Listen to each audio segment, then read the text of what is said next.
பழனியில் காதலனுடன் பேருந்தில் சென்ற சிறுமியை வீடியோ எடுத்து மிரட்டி பாலியல் தொல்லை கொடுத்த சம்பவம் அதிர்ச்சியை ஏற்படுத்தியுள்ளது. சிறுமியிடம் அத்துமீறிய நபர் மீது நடவடிக்கை எடுக்கப்பட்டதா?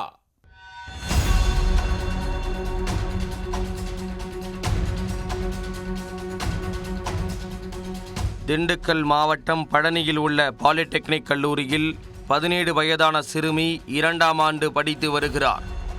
இவர் தனது ஆண் நண்பருடன் பேருந்தில் சென்றுள்ளார்.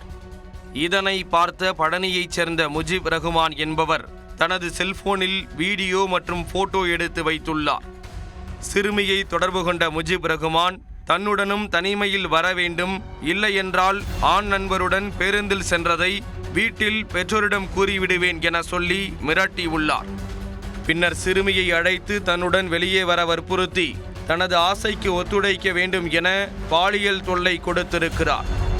முஜிப் ரகுமான் பேசியதை செல்போனில் பதிவு செய்த சிறுமி பழனி காவல் நிலையத்தில் நடந்ததை கூறி புகார் அளித்துள்ளார். போலீசார் முஜிப் ரகுமானிடம் விசாரணை நடத்த குழந்தைகள் நல காப்பக அதிகாரிகளுக்கும் தகவல் கிடைத்து அவர்களும் காவல் நிலையம் வந்துள்ளனர். பின்னர் குழந்தைகள் நல அலுவலக அதிகாரிகள் பழனி அனைத்து மகளிர் காவல் நிலையத்தில் புகார் அளிக்க அதனைத் தொடர்ந்து முஜிப் ரகுமானை போலீசார் கைது செய்தனர். அவர் மீது போக்சோ சட்டத்தில் வழக்கு பதிவு செய்து சிறையில் அடைத்தனர். இதேபோல பாலியல் தொல்லைக்கு உள்ளாகும் பெண்கள் தைரியமாக புகார் கொடுக்க முன்வர வேண்டும் என்று போலீசார் தெரிவித்துள்ளனர்.